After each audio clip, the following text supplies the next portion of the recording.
खुलुमबाय रायजोफोर गोजोन फुं दा दिनै आङो बावैसो मैया दाख्लै जालांनाय बावखुंग्रिनि जाथायनि सायाव फंनैसो आं बुंनो सानदों दा बेखौ जों बयबो मिथिखागौ जागोन होननानै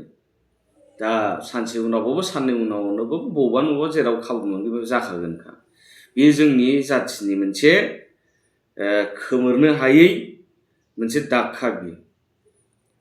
मोनफ्रोमबो इलेक्शननि सिगां माबा नङा मोनसे दावराव जाखागोनखा दा बेयाव आंहा रावबो राजखान्थि दोलोखौ लानानै रावबो आफादखौ लानानै आंहा जेबो बुंनांगौ गैया आंहा मोनसेल' बुंनो गोनां दङ बे जायफोर फंबाय बिदा लोगो जायफोरखौ आं गावनिनो फंबाय बिदा बा लोगो होननानै आं बुंदों जायफोर बेफोर खामानिखौ मावजाहोदों दा बेखौ सब समाय गोसोआव लाखि दा जेरखम इलेक्शना नोंनिया खुब बेसे बेसेबां दंबावो 10-12 दिनल'सै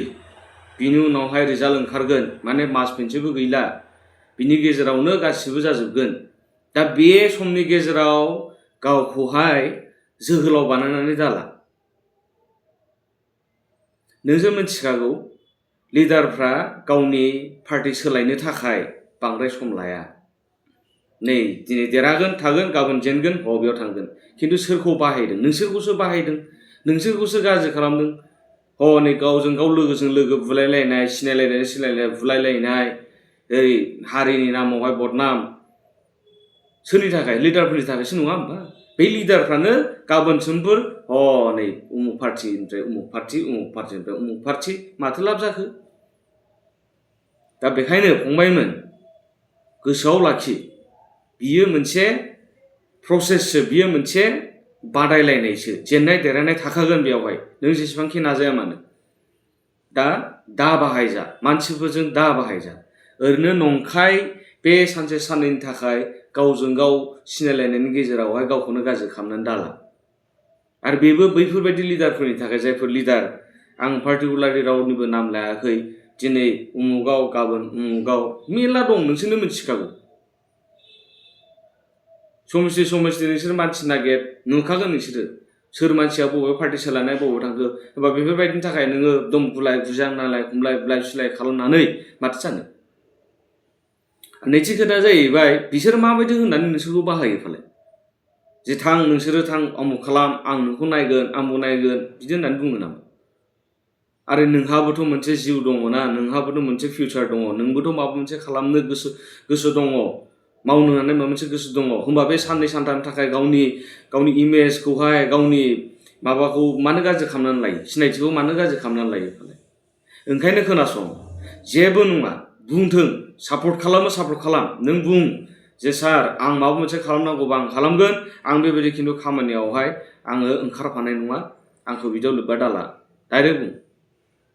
मोजां खोथा राजखान्थियाव नोंसोरो ओंखारदों मोनसे मोननै मोनथाम मोजां खोथा सोलोंदों बादायलायनाय राजखान्थियाव बादायलायनाय थानांगौ जेबो नङा खुगाजों बादायलाय खर'जों बादायलाय दा नोंसोर मानो एसेबां गोरलैयै बाहायजायो मानसिफोरजोंहाय मानि थाखाय बे सानसे साननै खथ' जालांबाय खथ' मानसि आघात जालांबाय खथ' मानसि गोमालांबाय बे प्रसेसआवहाय मा जाखो माबा मोनसे जादों नामा बेखायनो बे जायफोर मेट्रिक पास जागोदान जायफोर हायार सेकेन्डारि फरायनाय बा जायफोर डिग्रियाव थैया गरम थायो बे समाव आं मिथिखागौ नाथाय थै गरम थाब्ला जानाय नङा खर'खौबो नोंसोर बाहाय दिनै नेपालाव एसेबां गिदिर मोनसे जाथाय जालांबाय गासिबो सेंग्रा सिख्ला लामायाव ओंखारनानैनो मोनसे सरकार जाय सरकारा करापसनमोन बे सरकारखौनो थेर बेथेर खालामनानै जोब्बाय मिनिस्टारफोरखौनो लामा हानानै बुलाजोबदों दा बिदिसो माबा मोनसे मोजां साननांगौ नोंसोर जुदि माबा खालामनोबा प्रटेस्ट खालामनाय माबा खालामनाय बेफोर आलादा खोथा सोरबा माबा मोनसे थिनदों होननानै अराव बारसोमनांगौ होननाय खोथा गैयाना लिडारफोरना खामानियानो बेनोखा बिसोर बुंगोन उमुगाव थां उमुक खालाम जों नायगोन उमुगाव दं उमुक खालाम जों दं होननानै बिदिजों बोरै जानांगौ गोसोखौ हमथानानै बे कयेकदिनल'सो बे कयेकदिनावहाय इलेक्सनाव ओंखारफा मोजां इलेक्सना बारलांथों बिनि उनाव नायदिगोन ना सोर देरहागोन सोर जेनगोन देरहामालाय मा जागोन जेनमालाय मा जानो जोंलाय रायजो राजाजों बिदिनो थाखागोनखा बबेयावथ' नोङो 7 न' मोनगोन खनसेनो बबेयावथ' अख्राङाव बिरबायलायनो मोनदों बे खम बैसोनि फंबायफोरखौ आं स्पेसियेलि मेनसन खालामनानै बुंदों गोसोखौ हमथा दा बाहायजा गोबां खोथा बुंगोन गोबां बाथ्रा बुंगोन आमुक बे जागोन आमुक जागोन होननानै जेबो लाब गैया लिडारफ्रा न'आव जिरायगोन फैनानै प्रेस मिट होफैगोन बेल'सो खालामनो मावनो हागोन नोंसोरसो भबिष्यत जोंनि जाथिनि बिसोरथ' जोंनि भबिष्यत नंलाना भबिष्यतआ नोंसोरसो फंबायमोन दा मेरला बेबायदि जाबावनो हागौ बे फैगोन साननै सानथामावहाय गावबा गाव गोसोखौ हमथा बावखुंग्रिनि जाथाया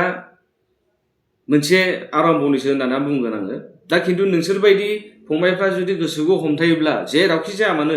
उदालगुरियाव जाया मानो बाक्सायाव जाया मानो क'क्राझाराव जाया मानो चिराङाव जाया मानो जेरावबो रावबो जेबो खालामनो हानाय नङा मेरला नुबोबाय गोदोनिफ्रायनो बे जोंनि गथ'फोरखौ लानानै बाहायबोनाय जेराव मोनो बेयावनो बाहायनाय जेराव दा आसोल मानसिफ्रा जिरायनानै जागासिनो आरो नोंसोरखौ सान्थ्रि बायदि बाहायगासिनो दङ नोंसोरहा भबिष्यत दङ दासो नोंसोरो जाखांफुनाय दासो फैदों नोंसोरो गाबोन समफोर बबावबा साख्रि मावगोन बबावबा बिजनेस मावगोन माबा खालामगोन बहुत भबिष्यत दं नोंसोरनाव बेबायदि मानसिफोर थिनलाबायदों होननानै बिदि बारसोमनाङा अरावहाय बे मोनसे दुखुनांथाव बाथ्रा दा दिनै आं बेखौल' बुंबाय जाहाथे बेबायदियाव नोंसोरो आरो बारसोमा आङो खुनु दोलोनि जानानै खुनु लिडारनि जानानै आं बुङा आं पुरा इन्डिपेन्डेन्ट मानसि दा आङो आंनि यां जेनेरेसन जोंनि फंबाय बिनानावमोनखौ लानानैसो आं खोथाखौ बुंदों बयबो खोथाखौ गोसोआव लाखि गोसोखौ हमथा बारा गोबाव गैला इलेक्सना फैबाय बे जाखागोनखा इलेक्सन जोबगोन सोरबा जेनगोन सोरबा देरहागोन जों फिन थाफिनगोन खुलुमबाय